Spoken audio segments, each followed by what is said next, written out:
ان بے گھر خواتین کو جن کا سیلاب میں نقصان ہوا ہے ان کو بھی جو ہے ہم جو ہے سندھ کے ماڈل پہ جو ہے ہم گھر مہیا کریں گے۔ الیکشنز پاکستان پیپلز پارٹی کا ایک دو ٹوک موقف ہے اپنے اتحادی جماعتوں کے ساتھ کہ اسمبلی کو اپنا ٹائم پورا کرنا چاہیے،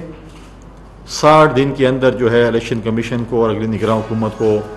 الیکشن کرانا چاہیے۔ اس پورے پولیٹیکل سینیارو کا جو انسٹیبلٹی کہیں یا لوگ تذبذب کا شکار ہیں، جدھر بھی جائیں ذکر ہوتا ہے کہ الیکشنز کب ہو رہے ہیں، کیا ہونے جا رہا ہے، کیا ہوگا، کون نگراں میں ہوگا۔ اس چیز کا واحد حل یہی ہے کہ اس ملک میں الیکشنز ہوں، ایک نئی حکومت آئے، پارلیمنٹ آئے اور اس ملک کو آگے لے کر چلے۔ یہ ہمارے کچھ اتحادی جماعتوں کی شاید خواہش ہو، اور میں بھی ہے بھی صحیح، کہ 90 دن میں الیکشن کمپین کے لیے چاہیے۔ تو اگر اتحادی جماعتوں نے سامنے رکھا تو پاکستان پیپلز پارٹی اس پہ بات کرے گی، لیکن 60 دن اور 90 دن میں کوئی زیادہ فرق نہیں ہے۔ میں سمجھتا ہوں کہ جو 60 دن کی کمپین بھی کافی الیکشن کے لیے، اگر ان اتحادی جماعتوں کو 90 دن کے لیے کمپین چاہیے تو کر سکتے ہیں، لیکن جو ہے ابھی پیپلز پارٹی کا جو موقف ہے وہ یہی ہے کہ ٹائم پورا ہو اور ٹائم کے اندر جو ہے 60 دن کے اندر الیکشنز ہو۔ نارملی 45 دن میں الیکشنز ہو جاتے ہیں، اور اگر 90 دن کا ہو تو پھر 60 دن میں الیکشن ہو جائیں گے۔ تو لہٰذا ہمارا جو موقف ہے اتحادی جماعتوں کے ساتھ وہ یہی ہے کہ الیکشن جو اسمبلی ٹائم پوری کرے اور الیکشن جو ہے اکتوبر میں ہونے چاہیے۔ اعتراضات ہماری اتحادی جماعتوں کو میں سے MQM کو نے اس دن پرائم منسٹر سے ملے، انہوں نے جو ہے وہ نئی جو ہے وہ مردم شماری پہ اعتراضات اٹھائے۔ اس پہ پاکستان پیپلز پارٹی نے بھی اٹھائے تھے۔ ہمارے وزیر اعلیٰ سندھ نے سندھ کے حوالے سے آلریڈی وزیر اعظم صاحب کو لیٹر لکھا ہے۔ پنجاب میں بھی ایسی صورتحال ہے، بلوچستان میں بھی ہے، خیبر پختونخوا میں میں نے خود وزیر اعظم صاحب کو لیٹر لکھا ہے کہ، اور احسن اقبال صاحب کو لکھا، ہمیں بھی اعتراضات ہیں۔ لیکن اگر آپ اس چیز میں پڑھتے ہیں تو آپ الیکشن ملتوی کرنے کی طرف جاتے ہیں، اور اب بہتر یہ ہوگا کہ ہم پچھلی مردم شماری پہ الیکشنز کرائیں اور اگلی حکومت کو ایک ٹاسک دیں، ایک ٹائم پیریڈ بھی دیں کہ اگلی حکومت جو ہے وہ اس ٹائم پیریڈ کے اندر جو ہے مردم شماری اور جو ڈیلیمیٹیشن کا پروسیس ہے اس کو جو ہے وہ آگے لے کر چلیں۔ پچھلے دنوں ایک بہت بڑا واویلا ہوا سائفر کے حوالے سے۔ اچانک جو ہے وہ پرنسپل سیکرٹری جو فارمر ہیں وزیر اعظم کے، وہ آئے اور انہوں نے جو سائفر کا ایک ڈھونگ رچایا تھا پچھلی PTI کے چیئرمین نے کہ جی یہ سائفر ہے، اور یہ جو ہے اس طریقے سے جو لہراتے تھے دکھاتے بھی نہیں کہ اس کے اندر کیا لکھا ہوا ہے۔ وہ ایسے بند کر کہتے ہیں یہ سائفر ہے، امریکہ میرے خلاف سازش کر رہا ہے۔ ڈپٹی اسپیکر آتے ہیں، سیلڈ سائفر لے کے آتے ہیں، کہتے ہیں یہ سائفر ہے، امریکہ اس میں مداخلت کر رہا ہے، بیرونی ممالک اس میں مداخلت کر رہی ہیں، لہٰذا میں عدم اعتماد کی تحریک کو جو ہے وہ ختم کرتا ہوں۔ بھئی یہ ایسے لگ رہے تھے جیسے کسی فیصل آباد کے گھنٹہ گھر چوک میں کھڑے ہیں، اور یہ ایز اے ڈپٹی اسپیکر ایسے نہیں ہوتے کہ اسٹوڈنٹ آف دی ہاؤس۔ ٹھیک ہے آپ کے پارٹی کے ساتھ تعلق ہوگا، ہم بھی رہے ہیں، ابھی بھی ہیں، پہلے بھی رہے ہیں، لیکن ایسے تو امریت کے دور میں بھی اسپیکروں نے یہ کام نہیں کیا جو انہوں نے کیا تھا۔ اگر چلو سائفر ہے، آپ نے کس کو پڑھ کے سنایا تھا؟ جب وہ یہاں پر آتے ہیں لوگوں سے کہتے ہیں کہ سائفر جو ہے وہ امریکہ سے ہے، امریکہ میرا دشمن ہے،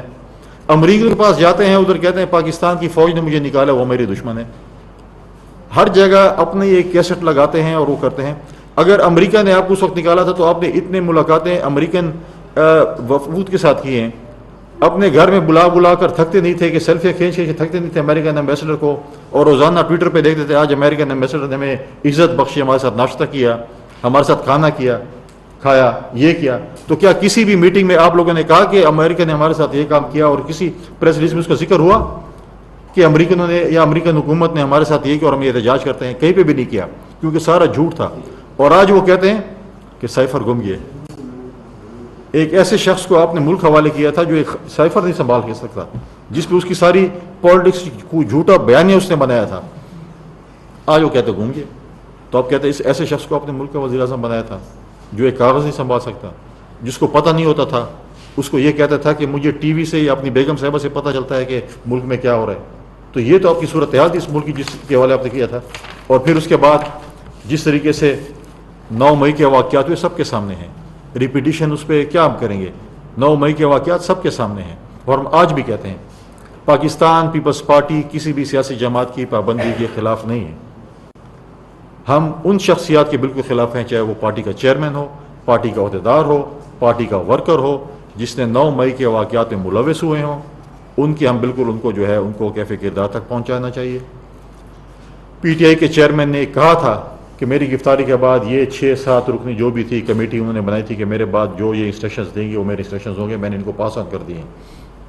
انہوں نے کیا انسٹرکشنز دیے پی ٹی آئی کے چیئرمین کہنے پہ کہ آپ جا کر جی ایچ کیو پہ حملہ کریں، آپ جا کر کور کمانڈر ہاؤس پہ حملہ کریں، آپ جا کر ریڈیو پاکستان پر حملہ کریں، آپ جا کر جو ہے وہ اس میں چک درہ میں جا کر آپ ایف سی کے قلعے پہ حملہ کریں، یا وہاں پر جا کر آگے چھاؤنی پہ آپ حملہ کریں، یا پاکستان کا جھنڈا خود اتار کے آپ پی ٹی آئی کا جھنڈا لے رہے ہیں۔ یہ وہی پشاور میں یہ وہی اگر آپ پی ٹی وی حملہ کیس میں لوگوں کو سزائیں دے دیتے تو آج ریڈیو پاکستان پشاور کا یہ حال نہ ہوتا، آج جی ایچ کیو اور کور کمانڈر کا کہا ہوتا۔ ہم نے ہمیشہ اس ملک کو نظریہ ضرورت کے تحت چلایا ہے۔ جب اس ملک میں جس ملک میں بھی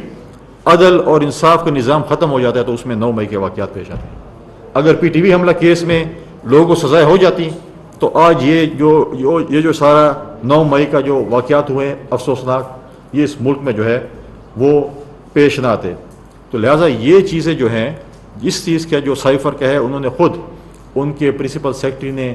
جس کو یہ خود کہتے تھے، پتہ نہیں اب بیان آ جائے گا پی ٹی آئی کے چیئرمین کے کہ میں اس کو جانتا بھی نہیں ہوں، یہ اعظم خان کون تھا، یہ تو مجھے فلاں نے کہا تھا، شاید کہہ دیں جی کہ باجوہ صاحب نے کہا تھا کہ اس کو لگا دو،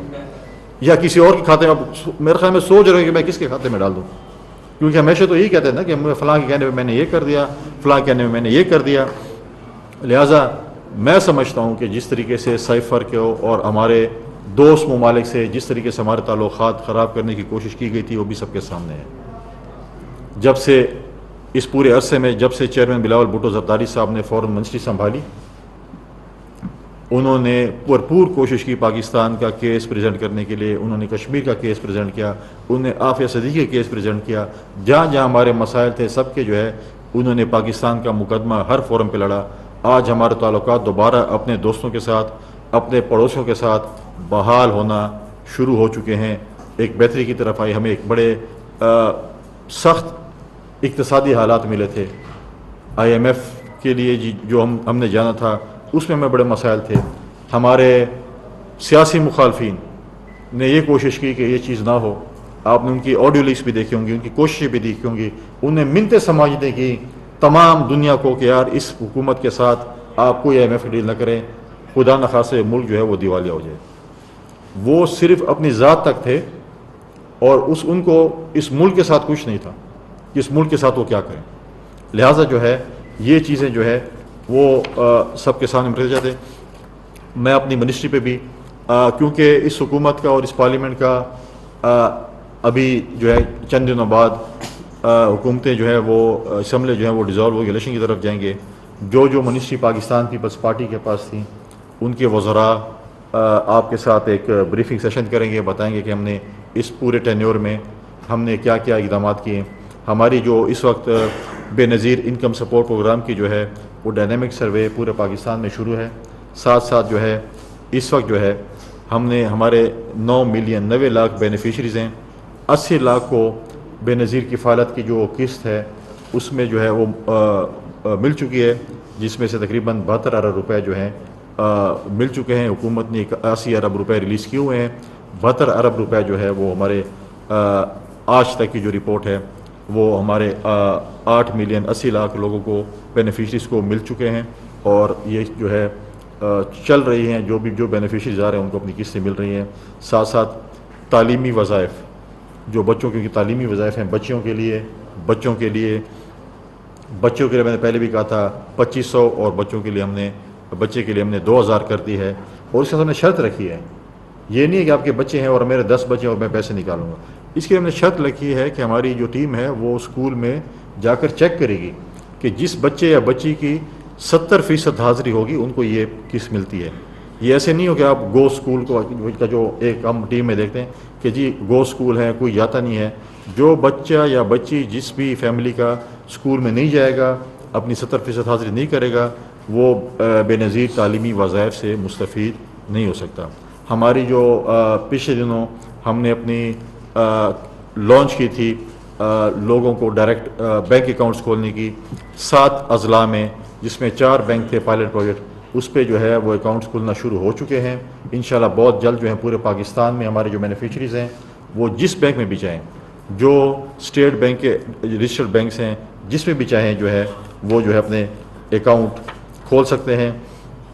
میں آخر میں ایک بہت اہم ایشو پر بات کرنا چاہتا ہوں, اور وہ ہے خیبر پختونخوا کے حوالے سے. خیبر پختونخوا کے حوالے سے ہمیں تو آج تک یہ سمجھ نہیں آ رہی کہ خیبر پختونخوا میں حکومت کون چلا رہا ہے. جب ہم گورنر صاحب کے پاس جاتے ہیں تو کہتے ہیں میں بے بس ہوں. جب ہم سی ایم صاحب تو چیف ایگزیکٹو آف پروونس ہیں, بہت زیادہ ایکٹیو نہیں ہیں, وہ بھی کہتے ہیں مجھے کچھ نہیں پتہ. چیف سیکرٹری صاحب اپنا رونا روتے ہیں. تو اب ہم اس میں ہیں, کسوٹی میں پھنسے ہوئے ہیں کہ خیبر پختونخوا کی حکومت کون چلا رہا ہے. آپ بھی ہماری مدد کریں اس میں, کسوٹی کو جو ہے وہ اس میں, کہ یہ ہم جاتے ہیں, ہر کوئی جاتا ہے اپنی بے بسی کا رونا روتا ہے. تو بے بسی کے رونے روتے ہیں اور جو ہے پھر کہتے ہیں کہ جی میں بے بس ہوں, میں بے بس ہوں, میں بے بس ہوں. ہم نے کہا میں بتا تو دو پھر کون جو ہے حکومت چلاتا ہے, ہمیں بھی پتہ چلے, ہم اس کے پاس جائیں کہ ہمارے صوبے میں اس وقت جو صوبہ 9 سال میں تباہی کا شکار ہوا ہے, اور اس میں تباہی تو تباہی بہت سی ہوں گی, لیکن اس میں ایک جو امپورٹنٹ چیز ہے, میرے پاس ایک لیٹر مجھے بھیجا ہے, اس کی کاپی مجھے ملی ہے. 1 مارچ 2023 کو ہمارے جو خیبر بینک آف خیبر, جو صوبہ خیبر پختونخوا کا بڑا امپورٹنٹ بینک ہے, ہمارے صوبے کا بینک ہے, تمام سیاسی جماعتوں کے تمام شہریوں کا بینک ہے, صوبے کے ہر اس شخص کا بینک ہے جو صوبے میں رہتا ہے. ان کے جو بورڈ آف ڈائریکٹرز ہیں, انہوں نے وزیر اعلیٰ صاحب کو ایک لیٹر لکھا ہے جو کہ 1 مارچ 2023 کو انہوں نے لکھا ہے. یہ میرے پاس کی کاپی ہے, اور یہ انہوں نے لکھا ہے کہ خیبر پختونخوا کا جو بینک ہے, جس کو بینک آف خیبر کہتے ہیں, وہ تباہی کے دہانے پہ ہے, اور آپ اس کے اندر as a chief executive of province دخل اندازی کریں. اب میرے اندازے کے مطابق جو مجھے انفارمیشن ملی ہے, اور میں آپ کو کریکٹ انفارمیشن بھی کچھ 1-2-4 دن میں دے سکوں گا, اس وقت تاریخ میں غالباً پہلی دفعہ بینک آف خیبر نے 6 ارب روپے کا لاس کیا, اور اس میں انہوں نے لکھا ہے, جو کہ انہوں نے جس پہ لکھا ہے جس میں ان لوگوں کے جو شیئرز ہیں, جو ہمارے خیبر بینک کے جو ہیں, وہ کہہ رہے ہیں کہ ہمارے جو اس میں ڈائریکٹرز جو ہے انڈیپینڈنٹ ڈائریکٹرز ہیں, ان کے 70% شیئرز ہیں. اور انہوں نے یہ لیٹر لکھا ہے چیف منسٹر کو کہ آپ کے صوبے کا بینک تباہ و بربادی کی طرف جا رہا ہے پچھلے فائنینشیل ایئر میں. اور اس میں آدھی سے زیادہ حکومت پی ٹی آئی کی تھی. اس کے بعد جو ہے ہماری نگراں حکومت وہاں پر آئی, اور ان کو کہا ہے کہ جو وہاں پر اپوائنٹمنٹس ہوئی ہیں بورڈ آف ڈائریکٹرز میں, پچھلی حکومت نے شاید اپنے ہم خیالوں کو, رشتہ داروں کو یا ان کو کیا ہے, اور اس میں انہوں نے جو ایم ڈی خیبر بینک پہ بہت زیادہ سوال نشان اٹھائے ہیں. اب مجھے نہیں پتہ چلتا کہ وہاں کی میڈیا نے اس بات کو کیوں نہیں اٹھایا. اگر یہ سندھ بینک ہوتا تو اس کے اوپر 50 پروگرام آج اسلام آباد کی ٹی وی چینلز کر چکے ہوتے, اس کے اوپر بڑی ڈاکومنٹری بھی چل گئی ہوتی. لیکن ایک صوبے کا بینک ہے, میرے صوبے کا بینک ہے, میں اسلام آباد میں بیٹھا ہوں, تو میں اس کا اپنے صوبے کا مقدمہ, میں ہر صوبے کا مقدمہ ایسے پاکستان پیپلز پارٹی لڑوں گا, کیونکہ میرا تعلق خیبر پختونخوا سے ہے. انہوں نے مجھے بھیجا تھا کہ آپ یہ تباہ ہو رہا ہے, اور اس پہ آپ جو ہے, اور آپ دیکھیں کہ بینک پشاور میں ہے, ڈیفیکٹو آفس اسلام آباد میں بنایا گیا, کروڑوں روپے کی بلڈنگز دی گئی ہیں. اگر ایم ڈی سندھ بینک آج اسلام آباد میں آفس ہوتا تو پتہ نہیں کیا ہو گیا ہوتا. میں نے گورنر صاحب سے بھی 1-2 دفعہ اس کی کمپلینٹ کی. میں آج گورنر خیبر پختونخوا کو, چیف سیکرٹری اور سی ایس خیبر پختونخوا کو, چیف منسٹر خیبر پختونخوا کو, اور پتہ نہیں میں نیب کو کہوں یا نیب کو, تم اغوا برائے تاوان کا ادارہ پہلے بھی کہتے تھے, نیب کی مجرمانہ خاموشی خاص کر اس کیس کے اوپر بھی سوال نشان ہے کہ آپ کو خیبر پختونخوا میں اگر نیب کو کرپشن نظر نہیں آتا, نیب خیبر پختونخوا کو ان کو نظر نہیں آتا, تو میں سمجھتا ہوں کہ پھر وہ واپس ہی اپنے گھروں کو چلے جائیں, ان کو گھر میں ہی تنخواہ دیں تو بہتر ہوگا. حکومت کے ٹیکس پیئر کے پیسے کیوں آپ ضائع کریں دفاتر اور چیز کے اوپر. تو یہ میری گزارشات تھیں جو آپ کے سامنے میں نے رکھی. کسی کا کوئی سوال ہے تو ہم آپ کے سامنے آ رہے ہیں.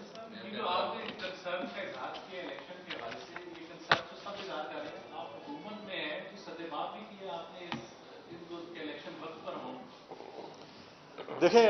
اتحادی جماعتوں کی حکومت ہے, وزیر اعظم صاحب نے کمیٹی بنا لی ہے مختلف سیاسی جماعتوں کے ساتھ مشاورت کے اوپر, جس میں نگراں وزیر اعظم کے حوالے سے بھی ہے، باقی بھی ہیں. تو ہمارا جو پوائنٹ آف ویو ہے، ہماری پارٹی کی پوائنٹ آف ویو ہے، باقی جماعتوں میں جو باقی اتحادی جماعتیں ہیں، ہمارا پوائنٹ آف ویو یہ ہے کہ الیکشن جو ہے اسمبلی ٹائم پہ ختم ہو اور اکتوبر کے اندر الیکشنز ہوں، اور اس پورا جو پولیٹیکل ایک انسرٹنٹی ہے وہ اس کا حل واحد یہی ہے کہ in time election who. Today صاحب، ایک تو آپ نے خود بات کی کہ ایم پی ایم نے تحفظات کا اعلان کیا جو مردم شماری ہے، اس 2017 والی مردم شماری پہ اگر آپ دوبارہ الیکشن کرائیں گے تو مسائل ہوں گے، تو کیا ایم پی ایم کو منا لیا جائے گا اس حوالے سے؟ اور دوسرا میرا سوال یہ ہے کہ کہاں یہ جا رہا ہے اور مختلف حلقوں میں یہ چپرگوئیاں ہو رہی ہیں کہ الیکشن اگر 90-60 دن کے بعد آپ کرائیں گے تب بھی نہیں ہوں گے، 90 دن کے بعد کرائیں گے تب بھی نہیں ہوں گے. کب ہوں گے؟ تو وہ میں آپ سے پوچھ رہا ہوں. نہیں، میں سمجھتا ہوں کہ یہ سارا جو ایک پنجاب کے اندر اور خیبر پختونخوا کے اندر ایک ماڈل بن گیا ہے کہ جو 90 روز گزرنے کے باوجود الیکشن نہیں ہو سکے، تو اب وفاق میں بھی یہی ہوگا کہ جو کیئر ٹیکر سیٹ اپ ہوگا اس کو تھوڑا سا پروگرام کیا جائے گا تاکہ جو معیشت ہے اس کو ٹھیک کیا جائے. دیکھیں، خیبر پختونخوا اور پنجاب کی جو اسمبلیاں گئی تھی وہ ایک فرمائشی پروگرام تھا، اور او پی ٹی کے چیئرمین نے کہا تھا کہ میں نے باجوہ صاحب کے فرمائشی پروگرام کو ماضی کی طرح پورا کیا تھا. خود ہی کہا انہوں نے کہ مجھے باجوہ صاحب نے کہا یہ اسمبلی توڑ دو، شاید جو ہے الیکشن ہو جائیں.